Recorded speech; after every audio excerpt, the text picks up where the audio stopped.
Sorry about that, guys. Someone cut me off. But yeah, you had to intentionally do that. So what I thought was that that Molten Freddy managed to get those parts. And something I didn't notice was the fact that the puppet's face had no tears, which would mean Charlie's soul moved on, and Circus Baby had no red eyes, which meant her soul moved on.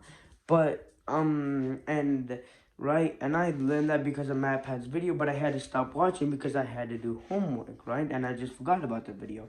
But what I did was that I went back to read the books, and I realized that they brought in agony, right? And in the series, they never mentioned that, oh, agony was gone, right? All they said was that the spirits had moved on. They never said that the pain and suffering they felt that was contained in the suits also moved on, right?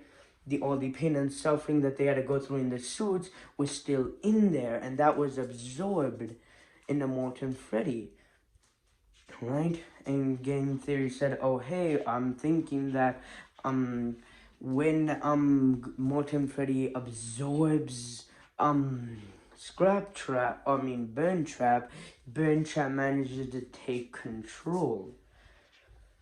Which, I mean, I do believe William Afton is actually a technical genius, right? He helped or managed to create technology decades before its time, right?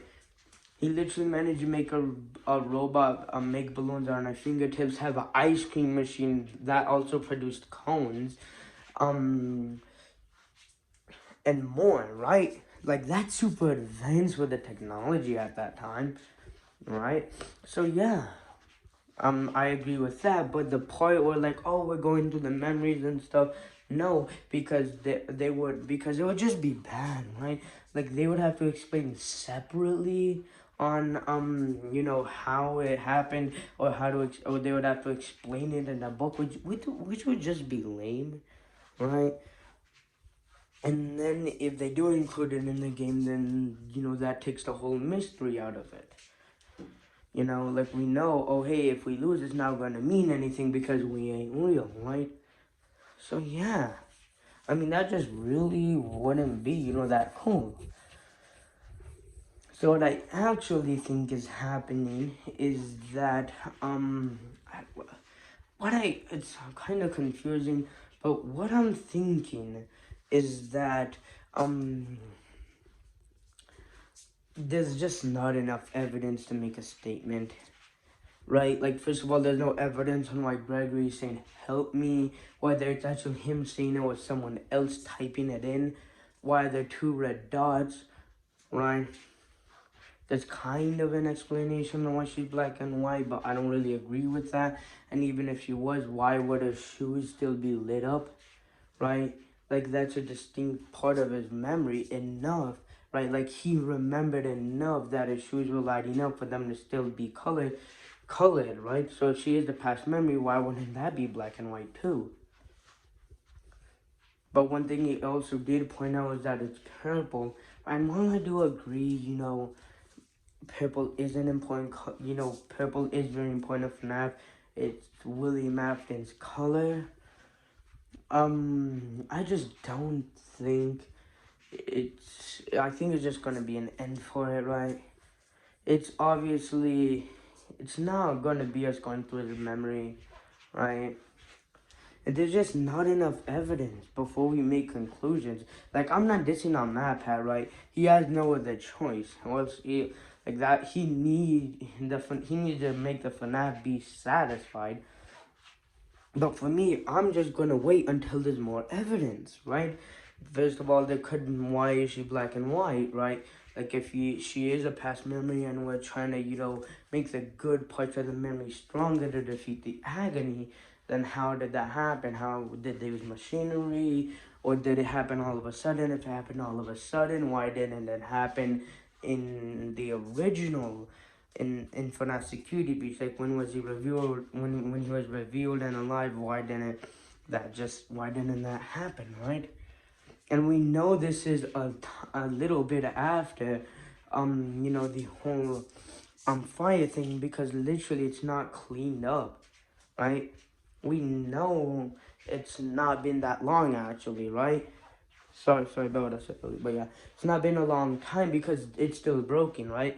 The giant, huge building that just got destroyed. You really think they're not gonna try and clean it up, right? Which would mean that whoever this girl is, and if it's not a memory, she's managed to get there before they've cleaned most of it up. Right, and I just feel bad for the world because, like, you're just trying to support your wife and kids, and you have a sick daughter, and you get killed by a giant tentacle monster with the souls of past children's agony, being controlled by a serial killer who got stabbed with with mini springs all around his body, and has stayed in that position for 30 years before being burned 3 times, finally being killed, being digitalized, and then being brought back to life, while also being a coma with being an infinite help. Like, bro, I feel bad for that dude. But yeah, so in that time, why didn't she do that, right? Like, it's obviously recently happened, because if it was, then they would have at least cleaned the main entrance by now. So this had to be happening like hours, if not days, maybe weeks after, the whole fire started. So, which now would mean that, then if that is true, then why didn't Elizabeth, like, do her mission, make the good memory stronger in that time, right? Like, that just doesn't make sense to me. So yeah, um, I would honestly say wait until 2023 is 20. I think a couple of months before Security Breach, the DLC does come out. They're gonna give us hints, and then it's gonna allow us to solve more stuff. But yeah, I would just say wait. Like, there's so many unsolved mysteries in this that I don't really know what to make out of it. And the main reason I think that is because of MatPat himself. Because the original dates for Security Breach were revealed. Security Breach had 3 updates. The first one delayed it by like months. The second one delayed it by months again. And then the last one delayed it by like 1 or 2 hours. Right? And basically, in the first delay, MatPat made a theory right before the game was going to be released. I'm not joking. MatPat made a theory about the game, right, a day before it was supposed to be released, and then it was delayed, right? Which highly suggests that he got a lot, if not some things right, or enough for them to delay the game to change stuff, which you should not do, right? Like, as Game Theory said, if you have a mystery about, a murder, and then all the clues point to the butler doing the killing, and then someone on Reddit notices this and makes a theory about it, and then you change the entire game to make it so that the butler is not the person who killed it. There's going to be a bunch of clues that are going to be pointing, oh, hey, it's the butler. Oh, no, it wasn't. It was, right? And then, like, a day or maybe somewhere, like, a couple days or a day before it was going to be released again. After the delay, it got delayed again, which probably suggests he got more things right, and they're like, okay, we don't want him to be right and stuff, so we're going to delay the game again to change it, and they weren't given enough time to fully change it. That would explain why the story is such a mess, right? That's why it's now getting fixed, right? There's a bunch of random pieces and stuff like that, bunch of leads that go nowhere in the original FNAF Security Breach, because the original narrative was broken apart and then, reconstructed, while the original parts were still left in, not properly deleted or erased from the story because there wasn't enough time. Right? It's a huge game, RTX level graphics, huge game, huge open world. Right? They were not given enough time, and this was also partially due to the fans' fault, because they were scared that the fans would, be mad. So they really had no choice. So yeah, I mean, I would just really say that's what happened. I would just, before jumping to any conclusions, just wait for more evidence to come out.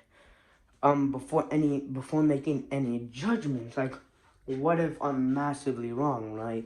Like, oh, what if the girl turns out to be a digitalized reconstruction of Michael Afton's twin brother, sister's aunt's, grandma's, brother, right?